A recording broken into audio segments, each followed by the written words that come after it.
How's everybody doing today? Welcome to Pro Tour Recaps. So this is going to be episode 1, new series that I'm starting. Let's get started here. So Las Vegas did already happen, the Las Vegas Challenge. I didn't cover that one. Decided not to start there. Wanted to start here with WACO.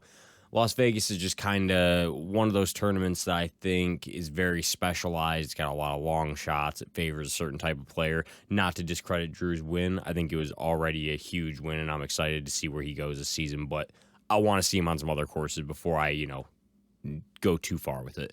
So let's get into it. Let's start with the MPO side. So we had Paul Mcbeth, no surprise, taking it down with minus 23. For his final score. We had Luke Humphreys taking second place with a minus 20 score at the end. And then we had a tie for third with Chris Clemens and Joel Freeman. So let's start with some notable people here who were not even in the top 10 real quick, just to throw them out here. Ricky Wysocki first. He had an okay tournament. He was kind of in the mix the entire time, but just couldn't quite get anything going. It seemed like he was a bit up and down, bogey, birdie, like a lot of stuff like that. So nothing too crazy, just didn't seem like he'd quite get it going. His putter wasn't quite feeling it. Now, moving on to Calvin Heimberg. He came in 16th place, tied for 16th place here. Really just not a good showing from him this week, and it's starting to worry me a little bit because we are seeing his putting just absolutely take a nosedive compared to last year or just any other time. It seems like in his career, he had really good stats across the board for pretty much the entire tournament. However, his C1X putting was 54% for this tournament, 14 for 26. Just for, some reference there. His gain tee to green was 8.94, so he was getting a lot of strokes when he, was going from the tee to green on his drives and stuff like that. He was throwing good drives. He was getting good placement. However, his gain C1X stat was minus 4.28, so he was losing strokes to the average player in the field, 4.28 strokes to the average player in the field putting in C1X. So I don't know what the issue is. It's starting to worry me a little bit. His putting also wasn't great in Vegas. It was much better than this. It was like 77% or so. Like I said, we're looking at about 54% for this tournament. His 2021 average was 83%. So this is definitely an anomaly, and if this continues, it's something to be worried about. I'm not that worried yet. Calvin's a great player. I don't see him just falling off, but something to mention. Had to mention it. Now, moving on to the big players here. So, Paul Mcbeth, he's coming off of his win at the Memorial. Not that big of a win. The field was pretty good. He beat AB. It's not anything too crazy. But then he comes and he wins this. And to be honest, although Luke Humphreys, I give him so much credit, and we're going to talk about him later. Although Luke came out and did a great job, it never felt that close. Now, having said that, coming into the last couple holes, Luke did a really great job. He birdied 17 while Paul bogeyed, and then Paul bogeyed the last hole. Luke tried to throw it in for a birdie to maybe make Paul make his putt, his long comebacker that he had, and, see what would happen. But to be honest, it never felt like watching it that anyone else really had a chance. All 3 days, Paul was playing really, really well.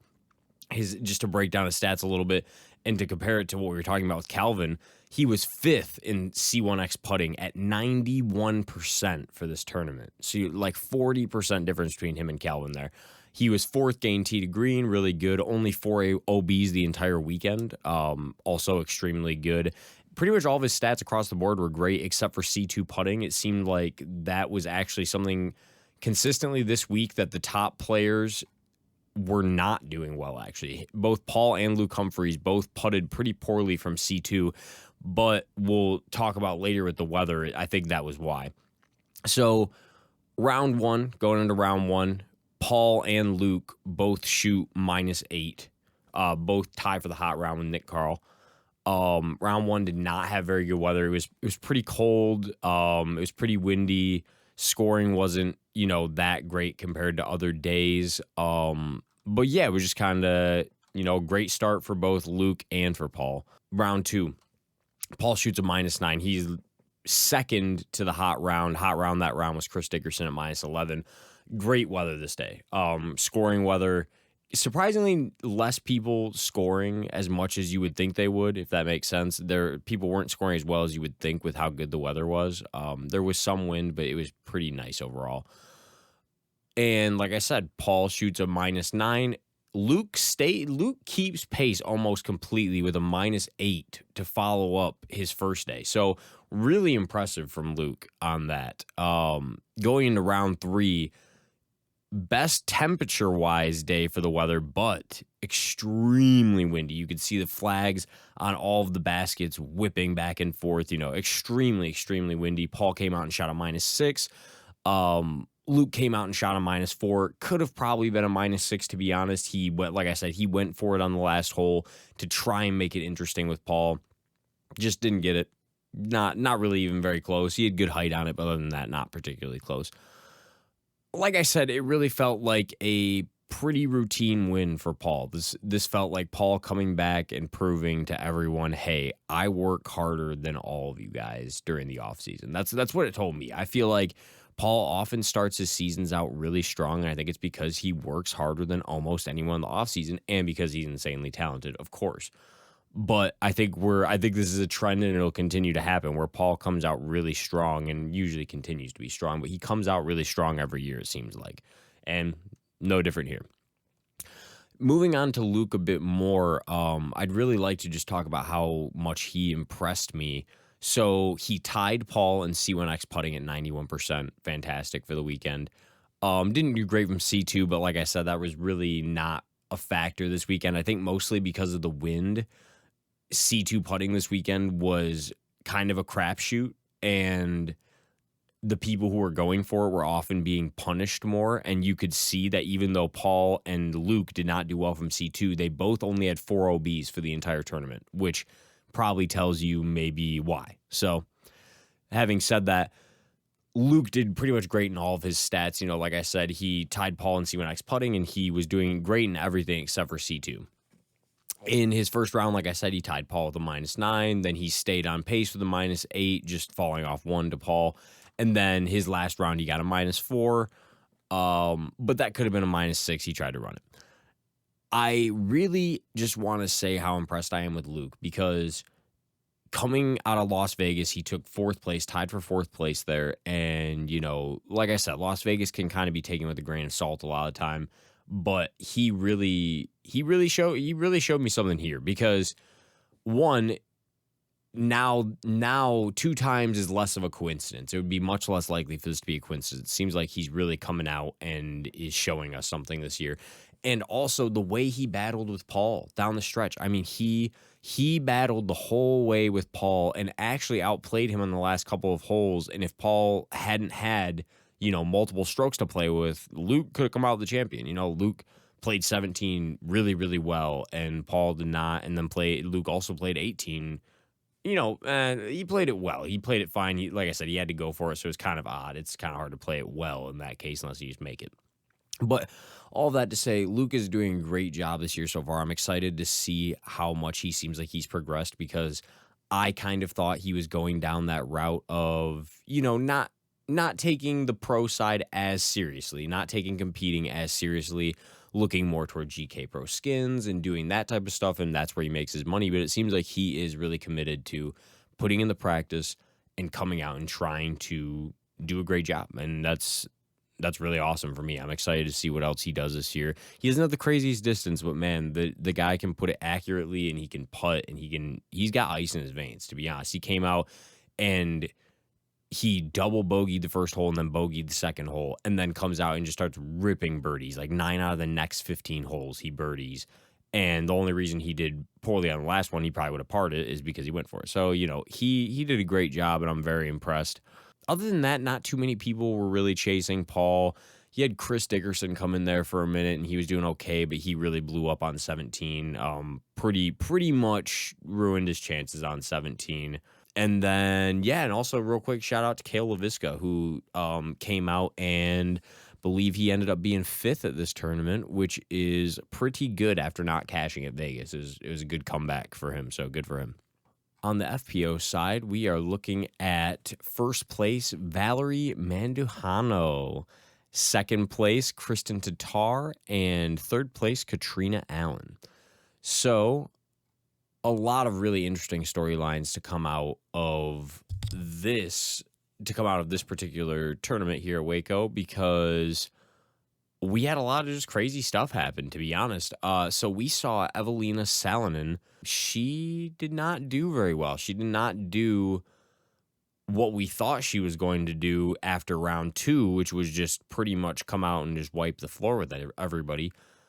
Instead, she kind of choked. There's not really much other way to say it, and I want to specify before I say anything more is I have nothing against her as a person. I'm sure she's a fantastic person, seems really nice, and she's clearly a fantastic disc golfer, but she kind of did choke in this last round. She came out and she was leading the tournament through 2 rounds. So she came out, shot a -4, had the hot round for the first round, came out the second day, and she was still leading after that second day. She had shot even for that day, and I believe she had 3 strokes on the second place person, 3 or 4.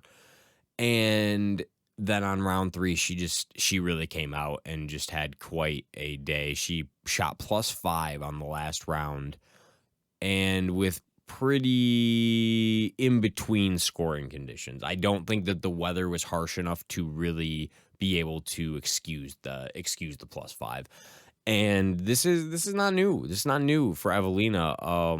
Unfortunately, last year in the European Disc Golf Championship, she did pretty much the same thing. She had a lead going to the last day, and Henna Blomroos ended up taking it down mostly because Evelina kind of choked. Once again, she has a very clear problem. I mean, it's one of the most clear problems you could have if you look at her stats.